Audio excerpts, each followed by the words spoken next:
we have two talks on the full we have two talks on the full two realizations equivalence coming up. And today Pablo is giving the first part and Roman will be speaking next week. So today we're happy to have Pablo Alvarez from the IAS. And the title of his talk is Two Geometric Realizations of the Affine Hecke Algebra 1. Okay, thank you very much, Mackie. So yes, as Mackie was saying, there's going to be now two talks on the two realizations paper by Beshukavnikov. And this paper is categorifying the isomorphism that we talked about in the first talk of this series, an isomorphism of the K-ring of the Steinberg variety under convolution and the affine Hecke algebra. So this will be become an equivalence of some category of constructible sheaves and some category of coherent sheaves, or really a family of such equivalences as monoidal categories. And there's going to be two talks on this topic. And in today's talk, I will focus on the equivalence itself. And next week, Roman Beshukavnikov will focus on applications and further properties of this equivalence. Okay, so then let's jump into this equivalence. So as I say, there's two sides. There's a constructible side and some coherent side. So on the constructible side, we will have some reductive groups, some Borel and some maximal torus. And to this, we have the Weyl group and the affine Weyl group associated to it. And we will be considering constructible sheaves on the flag variety and also on this FL tilde. So this FL tilde is the quotient of the loop group by this unipotent radical of the Iwahori.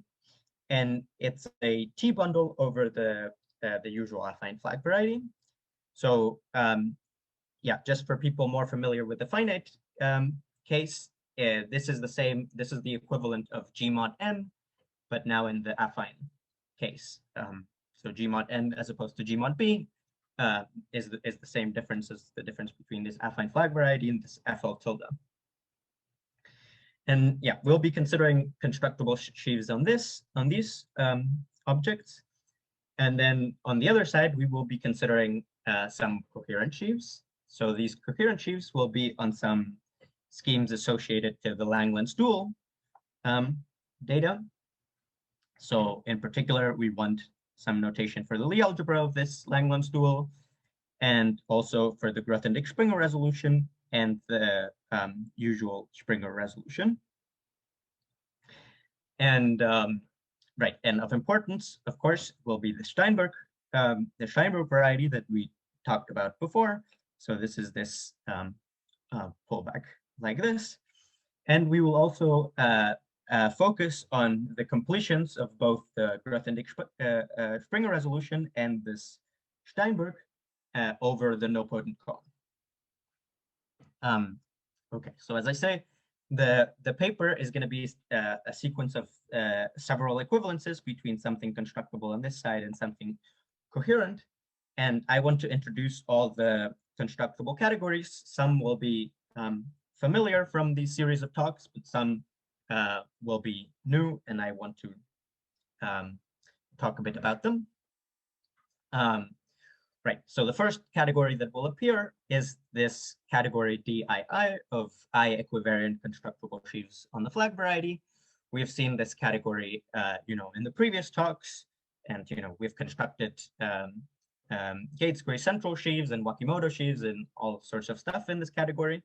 So there's not much more to say. We're familiar with this, and similarly, a category that is similarly familiar is just instead of I equivariant, is considering I0 equivariant constructible sheaves on this flag variety. So just constant along the Iwahori limits.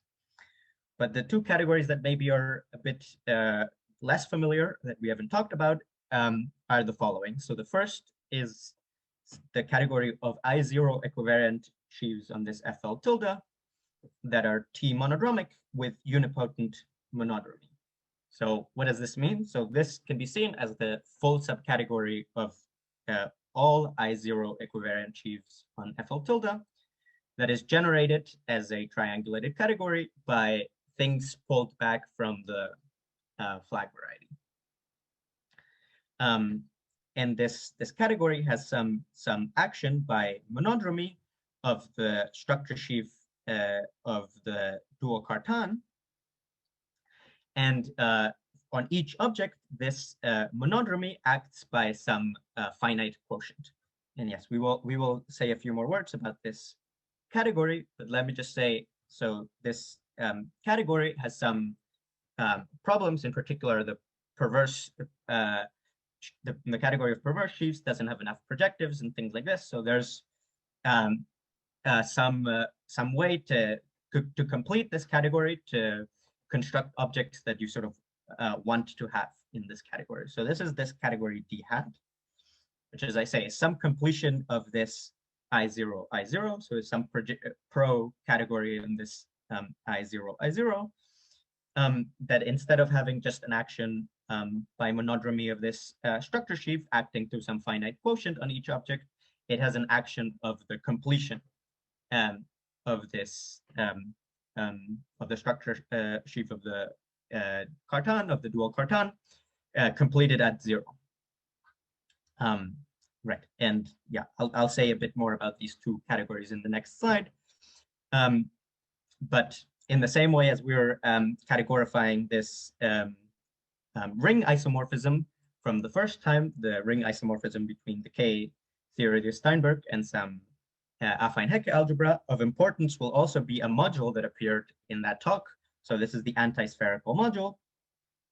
And the categories categorifying this we saw already in the previous talk. So this is the category we saw in the previous talk, are Iwahori-Whittaker sheaves on the affine flag variety, but we can also have Iwahori-Whittaker sheaves on this FL tilde, again, T monodromic of unipotent monodromy, and some completion in a similar way. So I'm not going to say too much about these two categories, but I'll say something about the other two monodromic categories, and the Iwahori-Whittaker are sort of a similar construction.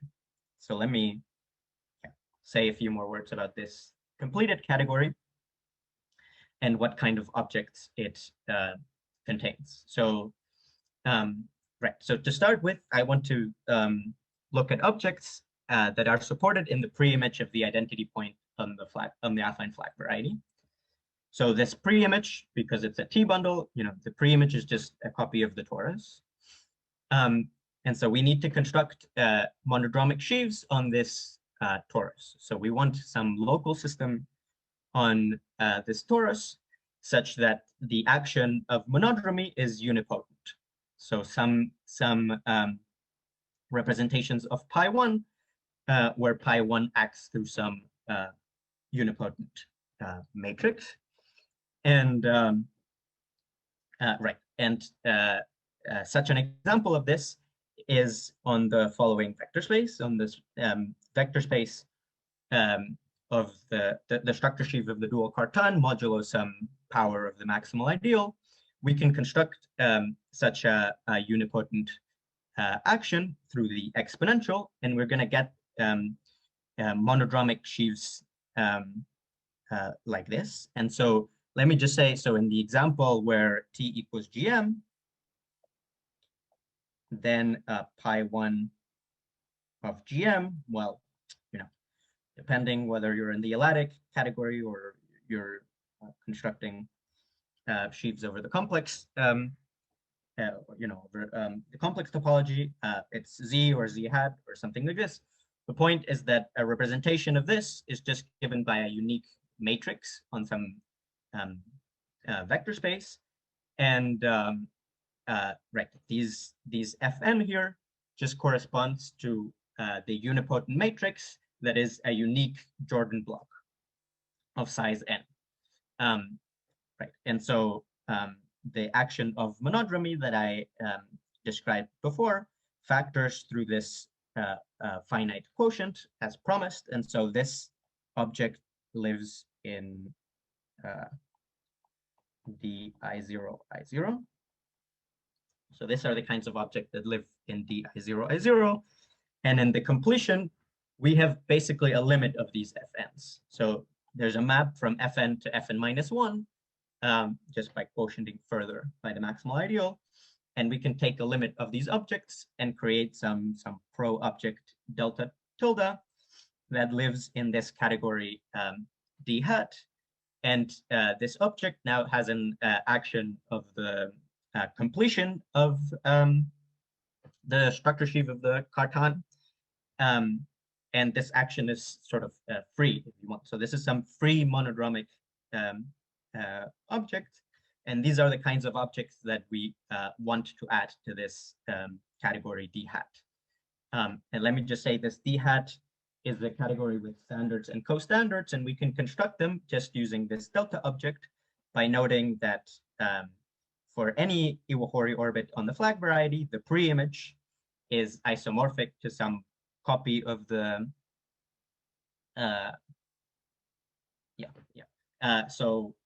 is isomorphic to the copy of some affine space with the torus.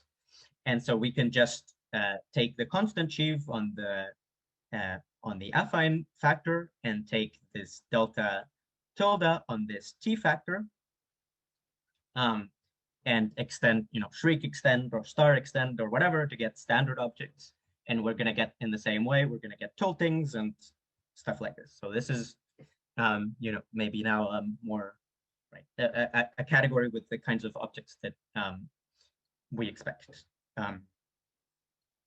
Okay, so maybe let me then go to the statement of the results. So, right, so the results are some equivalences of categories between these constructible categories that we've just talked about and some coherent categories. So let me just say that, right, so let's go through them. So the first is the one that we will be focusing on mostly today. And it's an equivalence of this completed category with the category of coherent sheaves on the Steinberg completed over the nilpotent cone. Then the di0, I0 category corresponds to just things on the Steinberg that are set theoretically supported on N. This I0I corresponds to this product like this, which is the same as things on the Steinberg scheme theoretically supported over the nilpotent cone. And then the Iwahori equivariant sheaves on the affine flag variety corresponds to this derived scheme. So this derived pullback of the Springer resolution by itself over the Lie algebra. And right, as I say, so this might be like, oh, there's too many things, like there's quite a lot of equivalences, but let me just say that these are sort of all packaged in the result one. Namely, right, as I said, this has an action of this completed algebra. And so going from the equivalence 1 to equivalence 2 is just looking at those objects where the action of this algebra factors through a finite quotient. So on both sides, it's just the objects of the first equivalence that factor through a finite quotient. On going from 1 to 3, it's looking at all the objects where the maximal ideal acts by 0, the maximal ideal of this algebra acts by 0.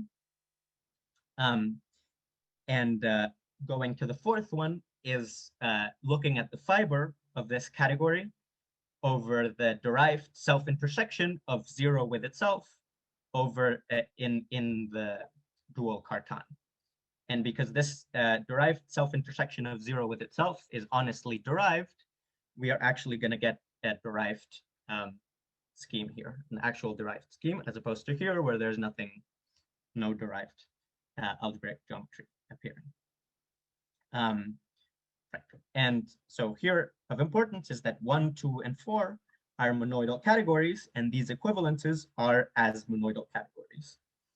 And number 3 is not a monoidal category, but is a module over, well, 2 and 4 or 1 and 4, whatever you prefer. And this this equivalence is an equivalence as modules over these monoidal categories. Pablo, I Yes. have a quick question. So is 2 really monoidal? Because I don't think it contains unit objects. Yes, that is correct. Sure. I mean, yes, I agree. You can convolve 2 products, but there's no unit.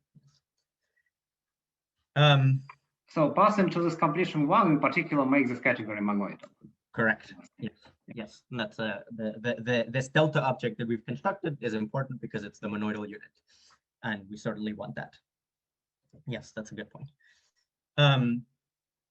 Right. Okay. So right, but then right. So let's just so we could have focused on this last category and then tried to derive the other results from this same idea. But in the last category, in the last equivalence, the problem is we have to deal then with derived stuff. And I guess if we're focusing on 2 and 3, then we lose the monoidal, the monoidal structure. So those are then not the best to be focused on. But in 1, we still have the monoidal structure, and we don't have to deal with derived stuff. But of course, the payback is that we have to deal with this complicated, well, maybe less familiar category D hat. But yes, I think the reason why we're focusing on 1 is this, that we don't have to deal with derived stuff, and we remain with the monoidal category. Okay, and so yeah, so this theorem 1 is categorifying this equivalence of this isomorphism of rings. But as I said, of importance is also this isomorphism of modules, of antispherical modules. And so these become these 3 equivalences.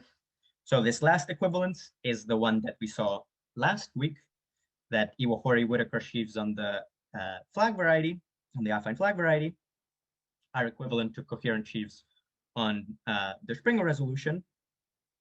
And we have similar results for this DI0 Iwahori-Whittaker and this completed Iwahori-Whittaker category, now with the Grothendieck-Springer resolution and the completed Grothendieck-Springer resolution, respectively.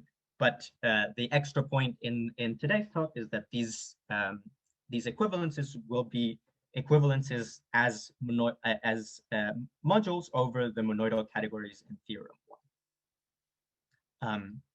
Okay, so maybe let me just ask if there are any questions. I guess there's many comments. Do the fiber products in 1, 2, 3 coincide with their derived versions? Yes. Okay. So yes, as I say, all the fiber products in 1, 2, and 3, there's no derived issues. It's just on 4 where derived stuff appears.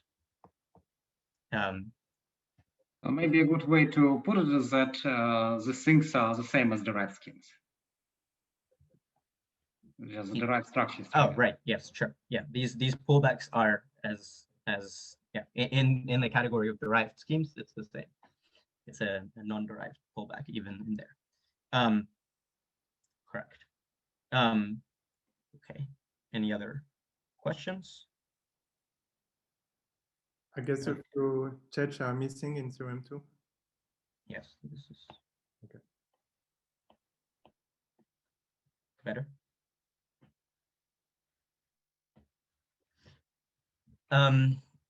Yeah, so these equivalences as they're written, there's no there's no grading, so there's no GM equivariance here, which would correspond here to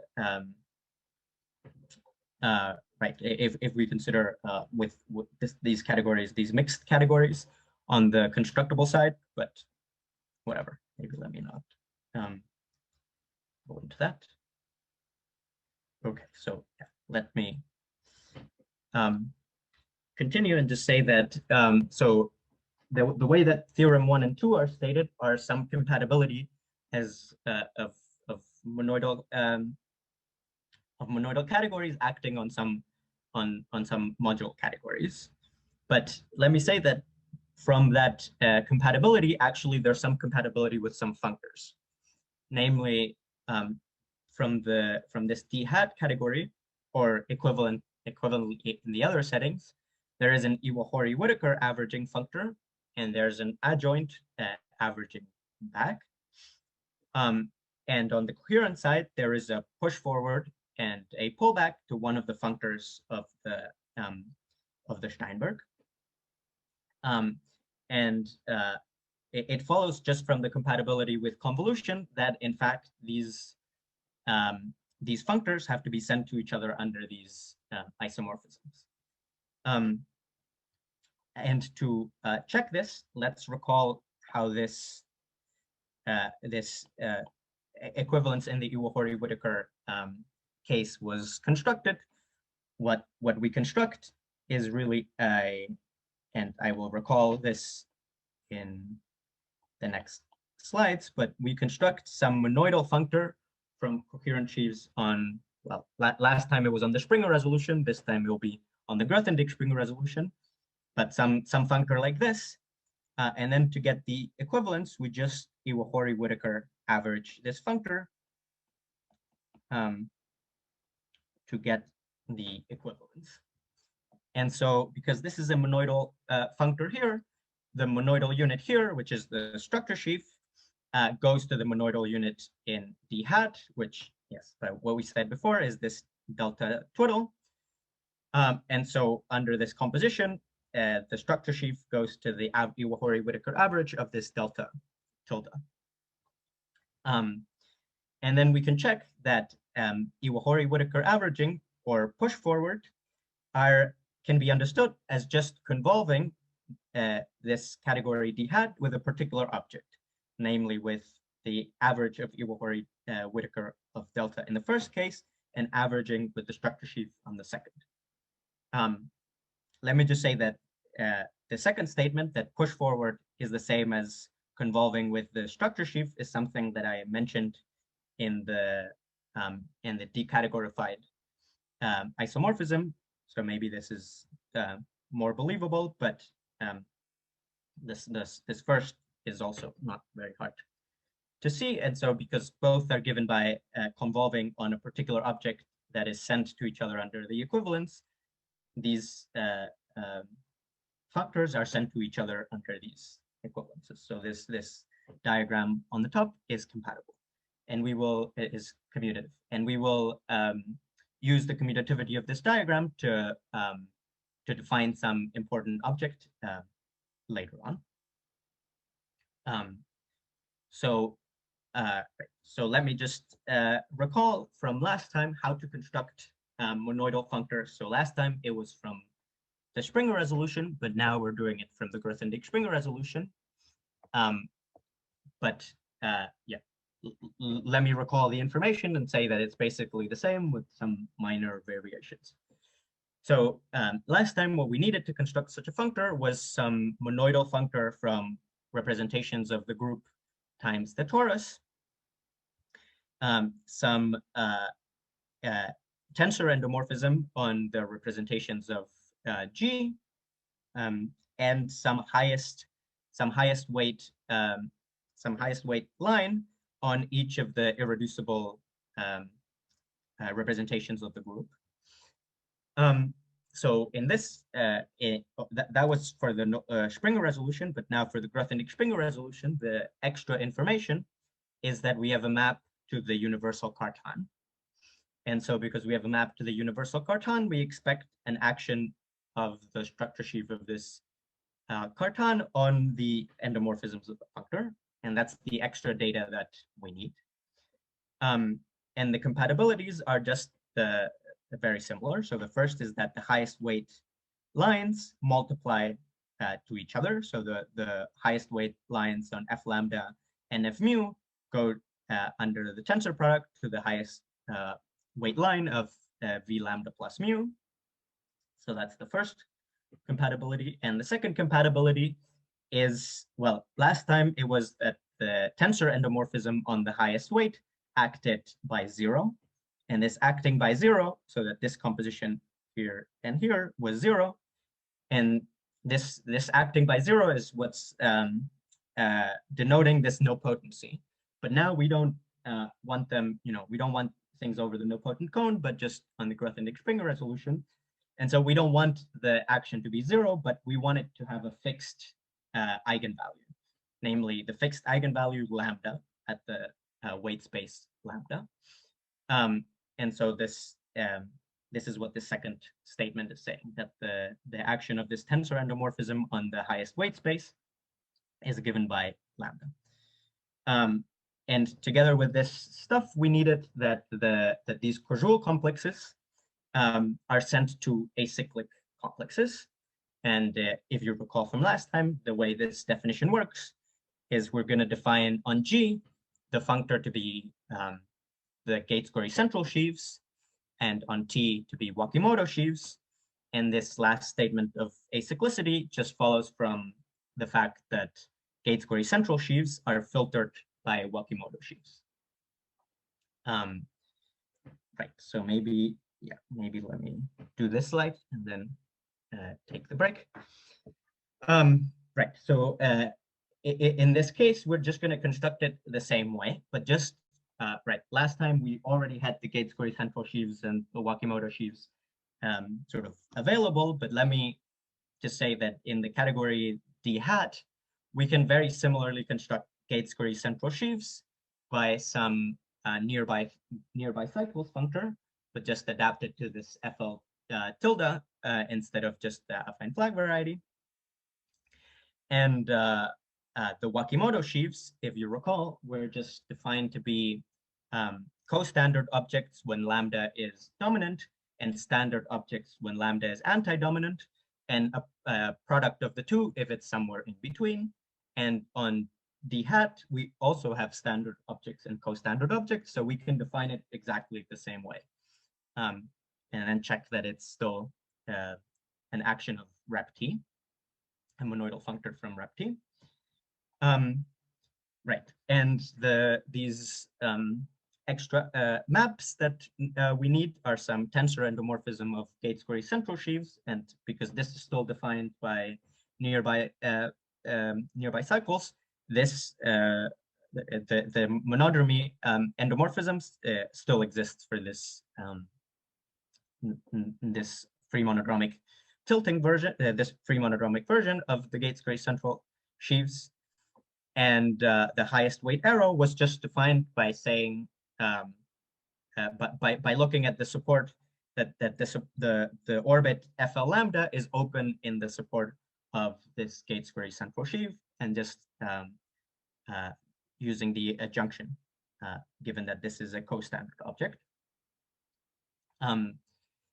And just as in the case last time, these Gates-Gorey central sheaves, these free monodromic versions, are also filtered by these free monodromic versions of the Wakimoto sheaves, and so we can get a monoidal functor from from this category of the Grothendieck-Springer resolution to our category D hat. And yes, this completion here is from the fact that we don't actually have an action of D hat, but just an action of the completion at 0. And right, just before we stop, let me just say that this functor here is just categorifying a ring homomorphism that we talked about in the first talk, namely the ring homomorphism given by the diagonal push forward. So there's a diagonal push forward from the Grothendieck-Springer resolution, from the K group of the Grothendieck-Springer resolution to the Steinberg, that sends the ring structure under convolution on one to the ring structure under, the ring structure under the tensor functor and under the tensor to the ring structure under convolution. And this is exactly what this monoidal functor is categorifying, and we will use this to construct the map from the Steinberg variety in the second half of the talk. So maybe, yeah, let's stop for 5 minutes. Okay, we'll be back at 3:37.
So I have a logistical question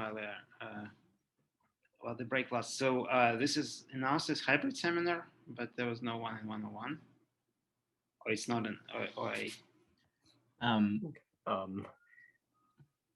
There's So not that many people in It's 101. not really hybrid anymore, right?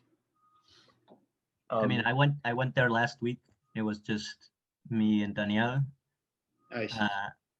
But yeah, there's not that many people Okay. these days. I don't know.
all right, maybe you can start back. Okay, sure. Okay, so right, just before the break, we constructed this monoidal functor from coherencies on the Grothendieck-Springer resolution to this completed category D hat. And now we want to use this functor to construct, well, first an action and then a functor from the category, this category on the Steinberg. And the first thing we can say is that, you know, we can use this monoidal functor to left and right convolve with any object to get an action of two copies of the Grothendieck-Springer resolution, one acting by left convolution and one acting by right convolution. But here the important thing to note is that the gate-square central sheaves, well, as their name suggests, are central, and so they're it's canonically isomorphic to convolve by them on the right or to convolve by them on the left. And so what does this mean? So this means that this action of two copies of the Grothendieck-Springer resolution actually factors through some closed subvariety. And so what is the exact closed subvariety. So these central sheaves, this Gates-Gree central sheaves, what they gave us is an action of the Lie algebra, modulo the group. And the fact that right and left convolution agrees means that the action by right and left convolution actually factors through the diagonal on this Lie algebra modulo the group. And so this action of two copies of the Grothendieck-Springer resolution factors through the pullback of the two copies via the diagonal action, the diagonal map from the Lie algebra. And the pullback of this is exactly this Steinberg variety. And so we get an action of the perfect category. So this was something that was mentioned in last week's talk, but there was less important, is that what we've constructed so far using Gates-Gree central sheaves and these Wakimoto sheaves is an action of vector bundles on the Steinberg variety, and so of perfect complexes more generally. But because the Steinberg variety is no longer smooth, perfect complexes don't give you everything in the coherent category.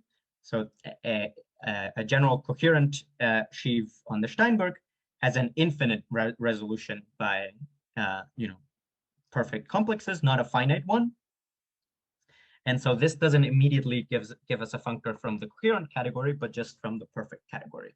And so we'll need to fix this.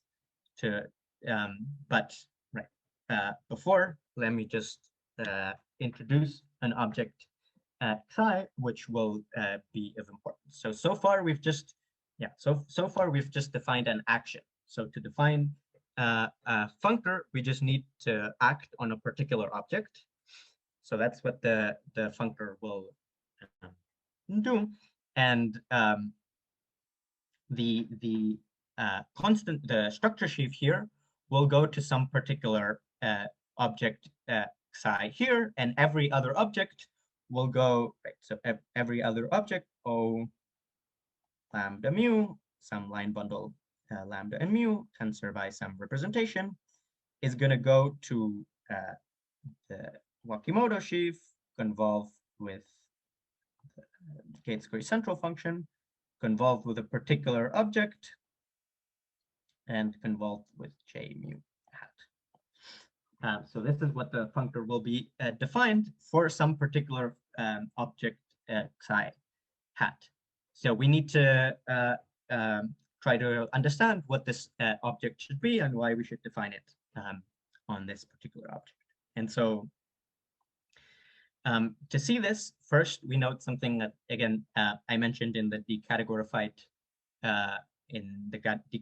talk, is that if we pull back and if we push forward and pull back some sheaf on the Steinberg variety, it's the same. It's an isomorphic functor to just convolving with the Steinberg, with the structure sheaf of the Steinberg variety. So this is a very general statement about any sort of pullback like the Steinberg, any pullback square the Steinberg. And so we want psi, which is going to be the image of the structure sheaf, to satisfy something similar. If we are, because we know that whatever the functor is has to be compatible with these projections, as we checked before. Right, and so we need an object. So where should this structure sheaf be sent to? Well, the structure sheaf can be written as the push forward and pullback of the diagonal. Now the diagonal is the monoidal unit of the Steinberg under convolution, and so this has to go to the monoidal unit if we are to have this functor be a monoidal functor. And because the functor is supposed to be compatible with these push forward and pullback, sending them to Iwahori-Whittaker averaging and averaging back, this structure sheaf has to be sent to this averaging of the of delta twiddle and then averaging back. And we will call this object psi hat. And in fact, this psi hat satisfies the stronger statement equivalent to this thing of pushing forward and pulling back for coherent sheaves. Namely, if you take any constructible sheaf on D hat and average Iwahori-Whittaker average and average back, it's the same as convolving with this object psi. Right, and so so this defines this object psi, but yes, this is exactly what I was going to say next. Thank you very much. So the next statement is that this object psi is not something unfamiliar, but in fact is the tilting object corresponding to W naught, to the longest element in the finite bar group, which, yes, as Jordi mentions, this can be thought of as some projective object on a finite flag variety. And just, yeah, so some brief notes to see this is that Xi can be seen to be supported on G mod n by just this, the way that it's constructed by averaging back the delta function. And on the open orbit, it's just free of rank 1, free monodromic of rank 1.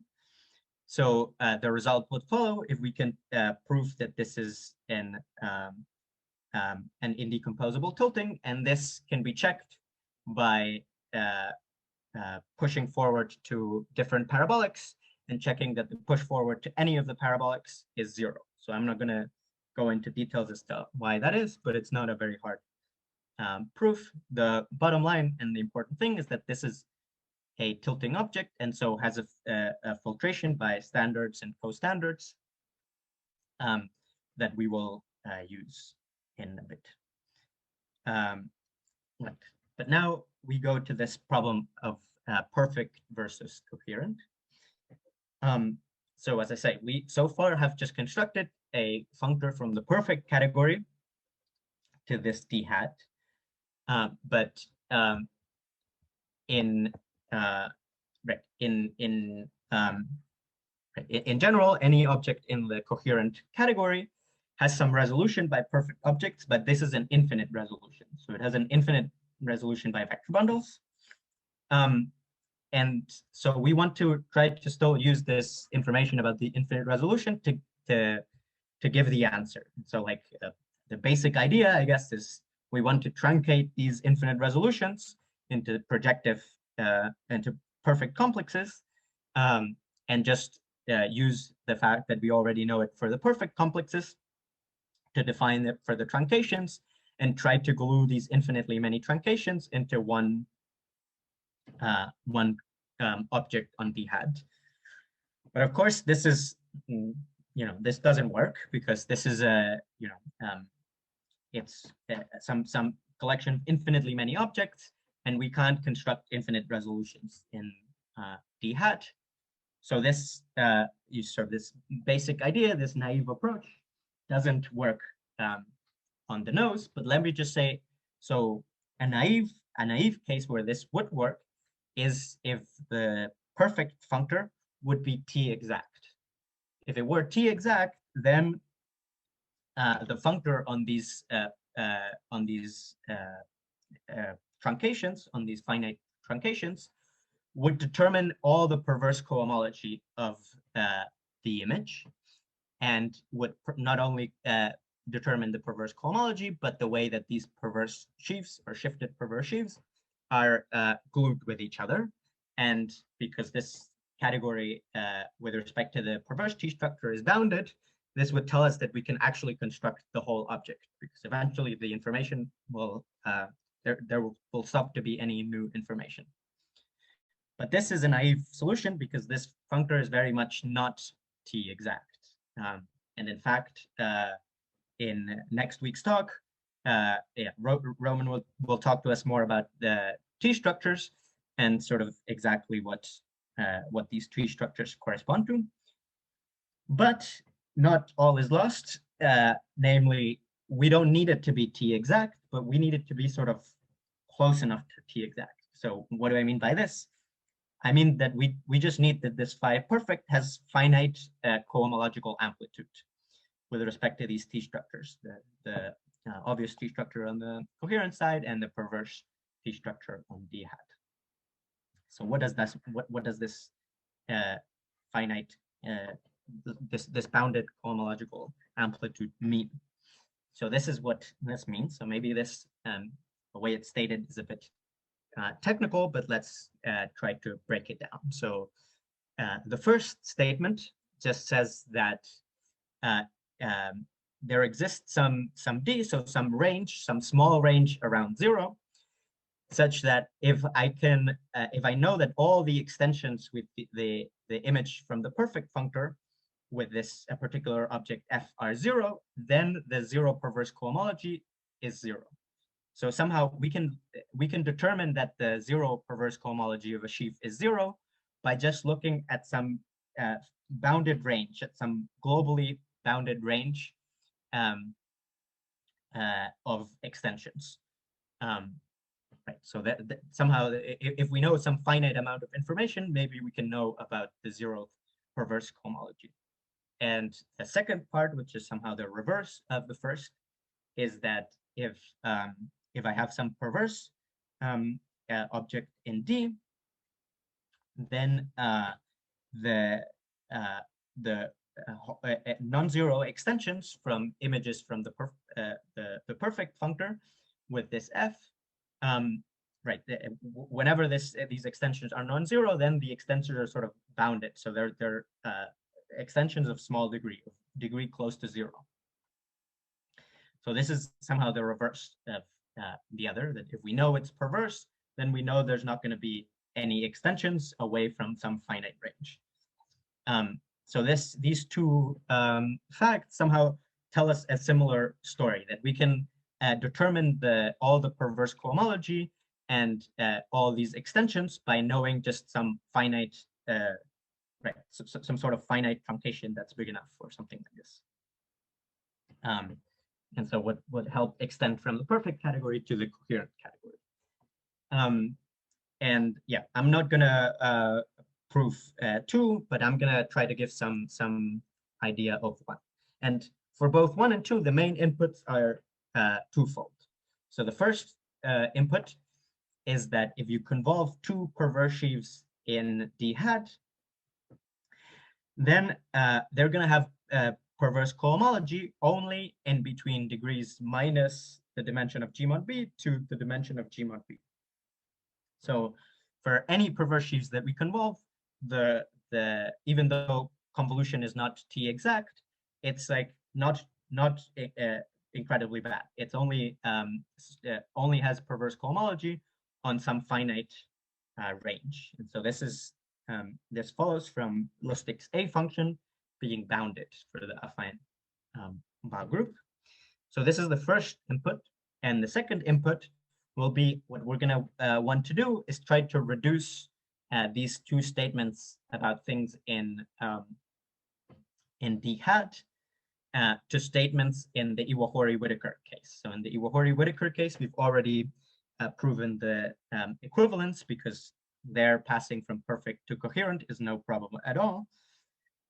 This being a smooth scheme.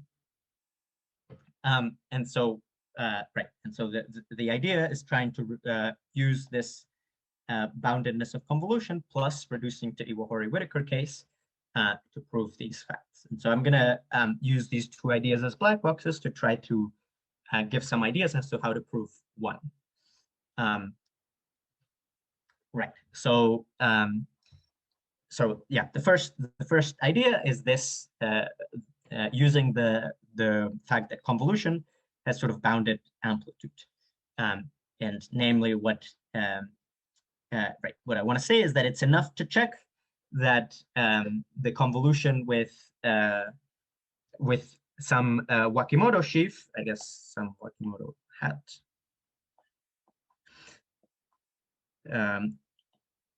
with some of these completed Wakimoto sheaves satisfies the property. And why is that? Because the convolution of J lambda with F if we can determine that this has not only zero perverse cohomology, but somehow perverse, not only the zero perverse cohomology is zero. Oh, ETS means enough to show.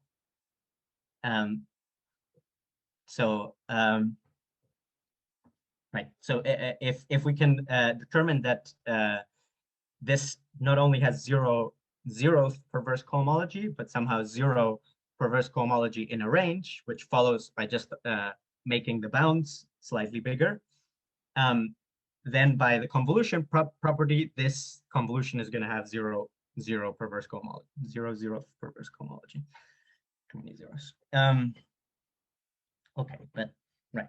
Bottom line, we just want to check it for this lambda, for lambda large enough. And I'll explain in a little bit why we want to do this. So the first claim is that what we just want to, yeah, okay, isn't that, yeah. Right. So the first thing that I want to say is that it's enough to check that the costalks are zero in some range, that in some cohomological range. So that's right. This is enough to prove the vanishing of a perverse cohomology, of zero perverse cohomology.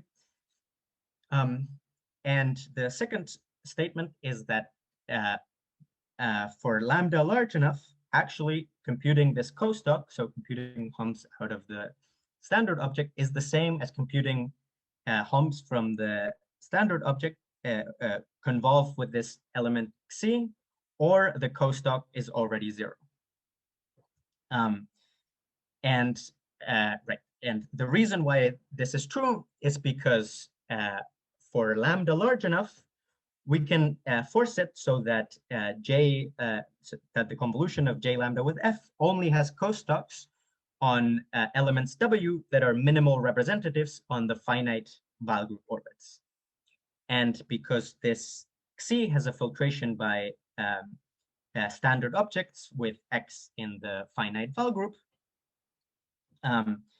it follows by this condition of costalks that we have these statements in the claim. Maybe that's not too hard to check, but let me yeah say a bit more about this fact that J lambda tensor F only has costalks on minimal representatives, and there's a picture for this. So right, so the statement is more general, namely, if we have a sheaf F in our category D hat, some perverse sheaf, well, or not perverse, any sheaf F, then there exists some finite subset of Weyl group elements such that convolving by lambda only has non-vanishing costalks in the translate of this finite set S. So there is somehow a finite set S where all the relevant costalks could be, and when I convolve with some Wakimoto sheaf, this just translates this S around the space of alcos. And because the minimal representatives of the finite Weyl group orbits are exactly the dominant cone, if I take some lambda big enough, I can translate any finite S to be entirely inside the dominant cone. And so that's exactly what I'm gonna, this is exactly the lambda that I'm gonna use, something such that this whole set S is inside the dominant cone. And why have I done this? Why do I want to try to write the costalks in terms of some humps from Xi? And the reason to do this is because, right, maybe, let me see if I have the space. If you recall, convolving with Xi, F is the same as Iwahori-Whittaker averaging F and then averaging back. So by adjunction, computing this homomorphism is the same as computing some homomorphisms in the Iwahori-Whittaker category. I can use the adjunction on this second averaging to write everything in as homomorphisms of some object in the Iwahori-Whittaker category. And as I say, I'm not going to say too much about this, but once we've reduced it to the Iwahori-Whittaker category, we can use facts about this of finite homological amplitude of this functor of this equivalence, the equivalence we saw last time, and then the result follows. Okay, maybe let me stop with that proof there, and just the finite point about the monoidal structure, which goes back to the decategorified picture. So in the decategorified picture, the way we proved that this was a isomorphism of ranks is we acted on some module, said that the action on the module agrees, and then said that the action on the module is faithful. So this is literally the same thing that we're going to do in this case.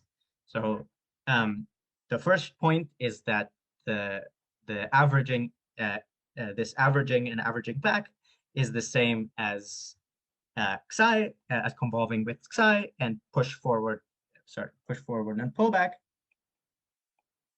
is the same as averaging with the Steinberg.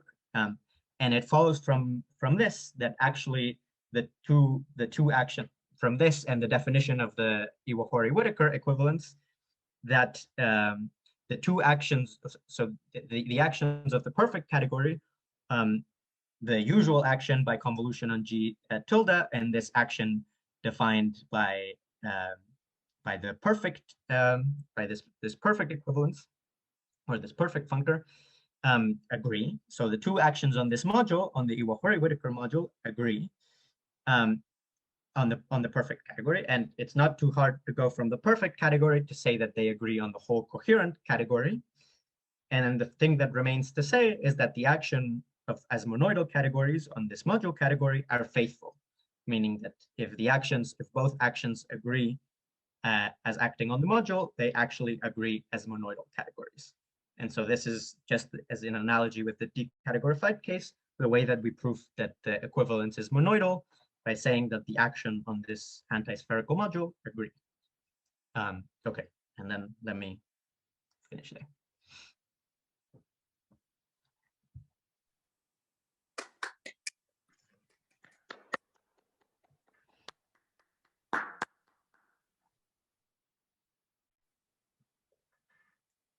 Questions for Pablo? So I just want to check that I understood this issue of going from perf to co. You're saying, is what you're saying that you approximate a coherent complex by its truncations in perfect resolution, and then you send, you define the functor by taking the limit. Correct way to say this. So that's not really how this is defined. So the way that this is defined is saying what I'm gonna use is I'm gonna use this perfect functor to consider the functors on perfect that are given by phi perfect mapping to some fixed object f of d hat, and I'm gonna ask when are functors like this representable in co, and I'm gonna all this finite homological amplitude and stuff like this is to determine that all of these functors are representable in co, and so I'm just gonna associate it f with the representing object. So that's the proper way of saying it. But concretely, is that different from what I said? Probably not, but I would. I mean, yeah, just yeah. Sorry. So no, I think it's okay. So because I mean, it is a posteriori, right? So yeah. Suppose we have an equivalence, and suppose we know this bounded homological amplitude. And then if we take an object in dB co and take this infinite resolution and we truncate it far enough in terms of the naive truncation. Yeah, this determines all the finite. Yeah, then we'll get some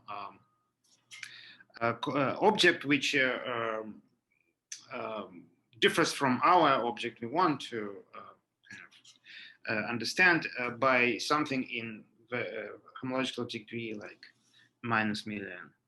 And if we know bounded homological amplitude, then yes, we can compute the image by, we know to compute the image.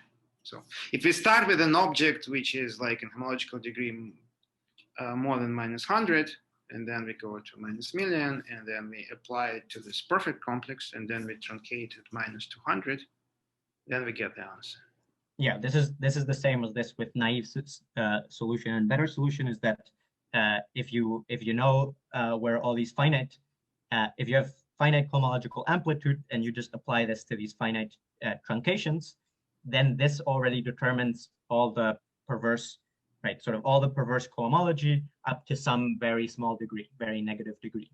And so you just, yeah, if you start with something where you know that it's 0 in very negative perverse degree, then you know how far you need to use these truncations to determine where the functor should go. Okay. Also, just like if I pretend that I'm like Roman and I define this functor from the perfect category, what makes me think that I should be looking at the coherent one instead? Instead of the perfect? Yeah, like let's just say I discovered this functor from the perfect category. What's telling me that I actually should be trying to extend it to the coherent one?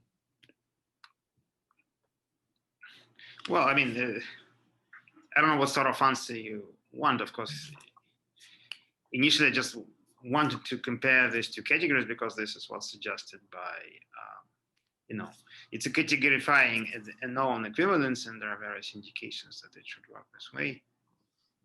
And then just this perfect equivalence comes up, You just technically easier to construct it first, and then bootstrap from that. Maybe there is some more sort of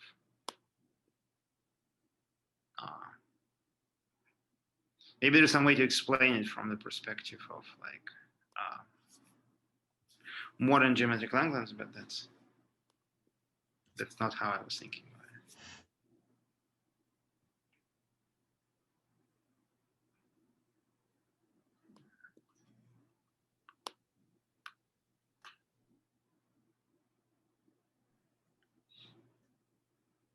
So I remember in the two realizations paper, there's some, for me, rather mysterious comment about you first get this functor from perf, and then you get a map in the other direction via, and this is analogous to things in functional analysis. Yeah, I don't know if I meant anything too concrete. It's just that, you often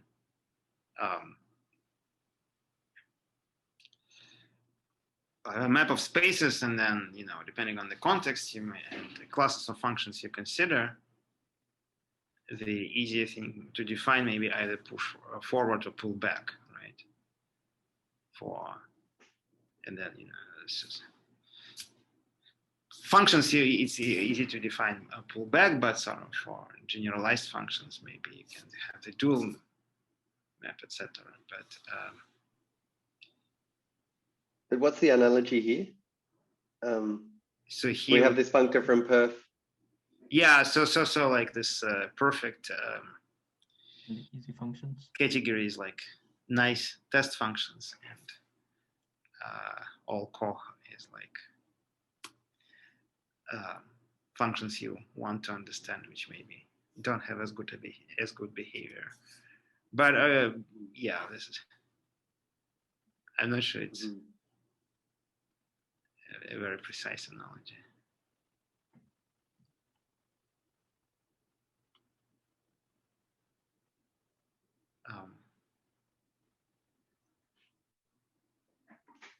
A very, just very naive question. Like, if I just look at the inclusion of perf into co, what's that, for example? Does that have a co-kernel on K-theory, for example? And does one understand what the co-kernel is? I think it's just in it's this the same. I think it's injective, not that I.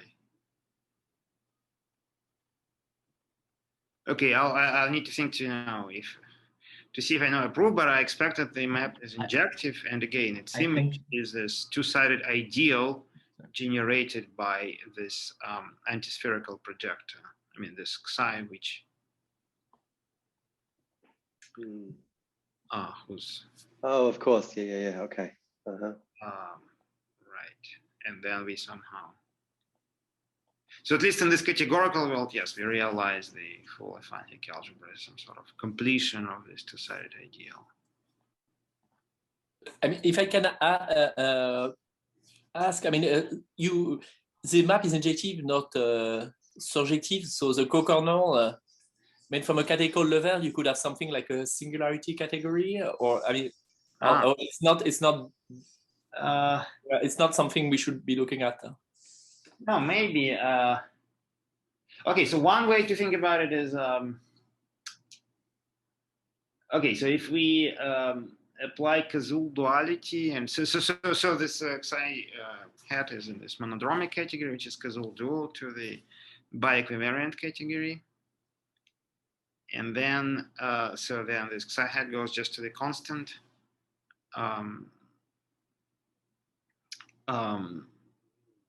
constant shift on the five-dimensional flags. And then I think the two-sided ideal is the minimal cell ideal. So that's one way to think about it. So in a way, okay, so there's this Kazul duality in coherent realization. Maybe I'll talk next time about this fact that the cell filtration corresponds to just filtration by orbits on the nilpotent cone. That's was conjecture ballistic, and but this Kazul duality interchanges support with this cohomological support in the sense of Arinkin-Gaisgary. So yeah, well, this matches the fact that perfect categories are things with zero singular support in this sense, and then there are some for objects in this big Steinberg category, the cohomological support is important, but then you can have this filtration by important orbits.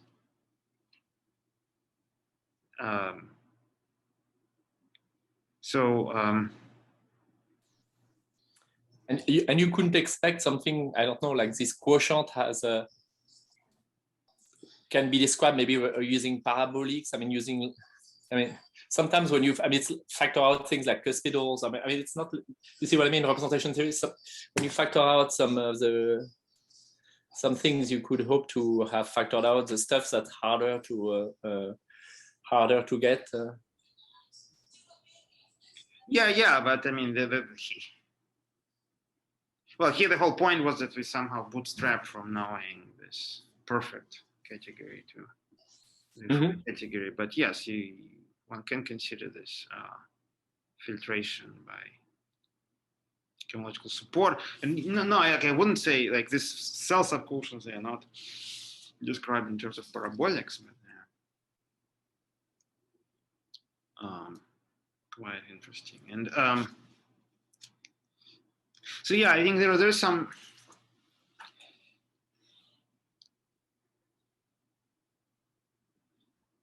I think there are things to understand here. I mean, like a couple of weeks ago, there was this talk by David Kashdan about their ongoing work with Brown and Gaisgary, where in the global context, they propose like categorification of L2 of Banji, and this is related to this cohomological support and important orbits.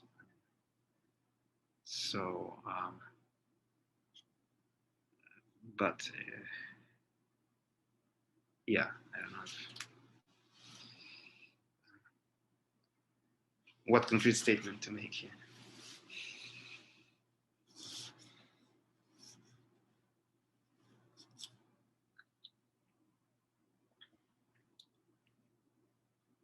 So in yeah, there is I mean, there are all these versions, and there's also parabolic version of this. So when you just instead of g tilde, you start with some parabolic and you write g tilde p, and then but then one of the categories you can consider there is category of I0 shifts on the affine Grassmannian. Yeah, and this is right. So this and this so this is this realization of the big quantum group, and there you can consider this cohomological support, and it's related to cohomology for all of small quantum. So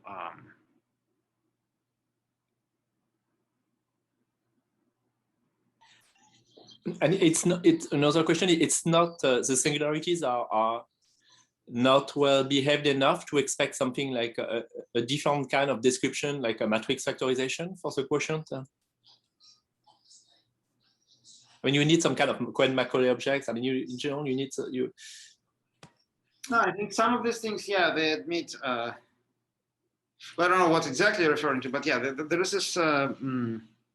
For example, this work by Oblomkov-Rozansky, where they, I think it's pretty. Some of the objects they consider can be rewritten in this way. Just like there's some language of going between matrix factorizations and derived schemes, but I don't know. So you were rather asking about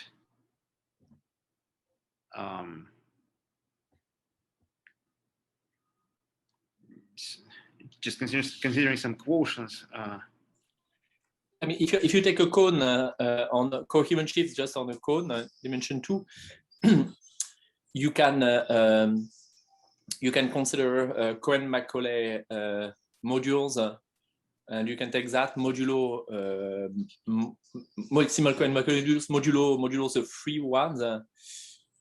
This stable category of Cohen-Macaulay modules is the same as this, if I'm not mistaken. Yeah, it's the same as this dBco modulo perf. Yeah, no, I understand. But and one way to encode the Cohen-Macaulay business is using matrix factorizations. Right. Yeah. So this is so the.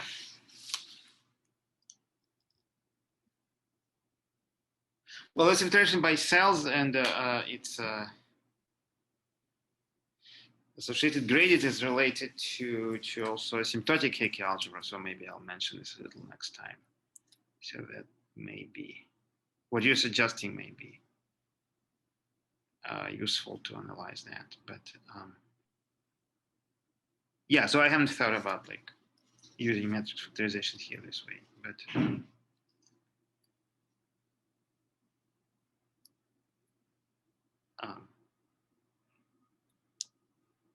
But yes, but so as I said, so one thing this is related to is, I mean, this cohomological support filtration. It's connected to quantum groups, and there will be this tilting ideal and cohomological support ideals in tilting modules over quantum.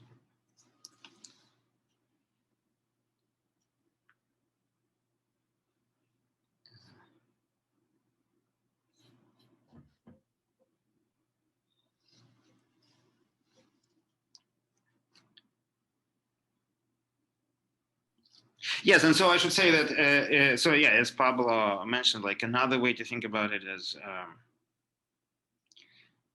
illustration of ubiquity of a Whittaker model, because, so as Pablo mentioned, this psi hat can be obtained by averaging of some exponential shift. And yeah, and so I think these are just this two-sided ideal is just some sort of Whittaker matrix coefficients, like Ivahori bi-invariant Whittaker matrix coefficients. And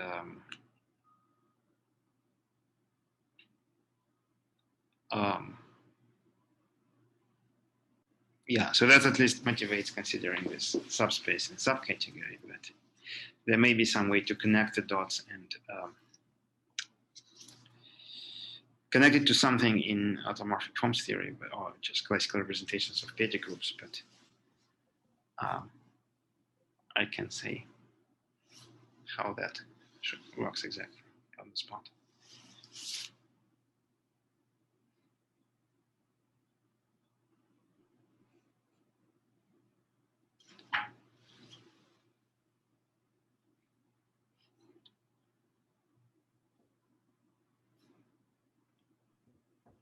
May I ask a question? So I remember, so to construct these actions of this perfect category on affine Hecke category, so there one has to use some, we encounter this kind of cone is non-functorial, so we have to use some explicit DG model there. So could you comment on that? And you also, I remember you also mentioned that maybe now with this new development in infinite category, one can just extend this to perfect complex without using this explicit DG model. Yeah, so okay, so I can In passing to this. say this. I don't know if Pablo wants to start with. Yeah, I don't know if I have much more to say. Anyway, okay, so I can say just first, yes, there is this trick that, okay, so so we construct the function on some generating objects, on literally on free sheaves. And then we want perfect complexes are complexes of free sheaves. And then there is this usual question of how you extend from, you know, objects to complexes. So here I use this somewhat ad hoc trick that it happens so that, so if you take this psi and you convolve it with the central sheaf, and then, so if you convolve it with like J lambda and J mu on two sides, you may not get a perverse sheaf, but if it happens so that lambda is, say, dominant and mu is anti-dominant, then it is a perverse sheaf. It's some corollary of the tilting property, like if you convolve the Z lambda with psi, you get a tilting sheaf. So that was, I think, briefly mentioned before. So like if you have any finite complex, then you can always apply this autoequivalence. You can always convolve it with something on the left and something on the right, so that all twists on the left will be positive, all twists on the right will be negative, and so on. And then you get a complex of perverse sheaves, and then you know what object of the right category to assign to it. So that's, I mean, it uses some nice features of station, but yes, it is ad hoc. And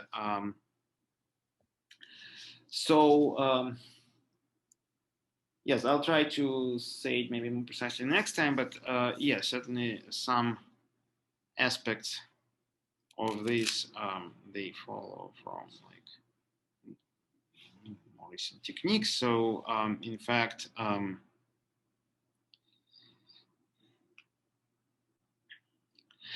once you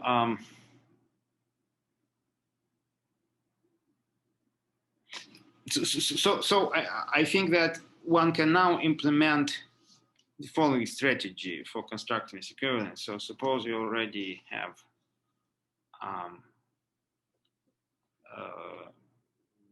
the equivalence for like antispherical category. And then, okay, so there are two ways to say it, either using endomorphisms or tensor products. Let me say endomorphisms. So then you just say that the category of sheaves, coherent sheaves on the fiber square, it's kind of all endomorphisms of sheaves on like one factor over sheaves on the base. Then you clearly get an arrow in one direction at least.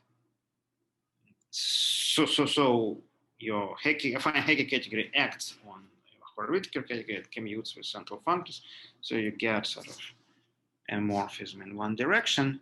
In fact, like these techniques, so I think Dima Rinkin gave a talk last semester, and so these techniques were discussed there. But my sense is that so this maybe allows to bypass some like of these ad hoc tricks, but I don't think it really allows to bypass the arguments that Pablo presented today, because you may get some sort of functor on some big categories, but if you really want to know the equivalences that are presented here, then you still need to argue, and it's at least my impression is that apart from some ad hoc tricks which were not really presented in the talk, this new approach doesn't really allow to give a short argument for these things.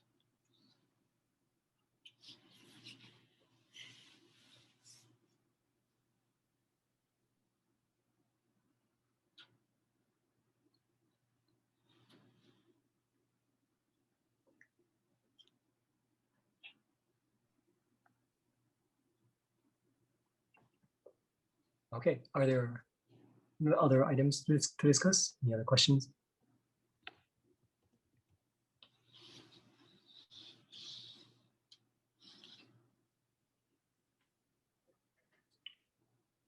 Then let's speak Pablo again.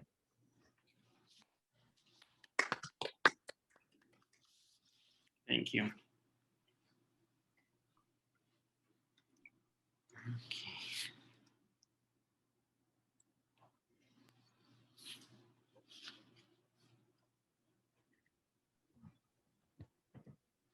Roman, just one administrative thing. Yeah. Let me know if you want to give your talk next week over Zoom or in person. I know. So the situation with the hybrid seminar is that Ben is no longer reliably there, and so whoever is there needs to be in charge of like turning on the projector and everything. So it might be kind of annoying. I see. So I don't know if you, I mean, if you prefer to give a Okay, Blackboard talk. So hard. It's actually pretty easy. Yeah, it's pretty easy. Okay. But do you know like this? I remember like there was one talk I attended there by Danielle, and there was this issue that he could only write on the central board. Is that issue making? Okay, so can I give you an answer tomorrow? Yeah, no, this is no rush. Okay. Sometime before I need to. Yeah, if you do decide to go in person, I think. In person, I could be just writing on the board. Yeah, just sometime next week, so I can let Sam or someone know. Okay. Okay. So yeah, let me make this decision. Probably I'll be just doing this online thing, but I'll see if there is something I can more effectively communicate. Sounds good. Thanks. All right. So see everyone next week.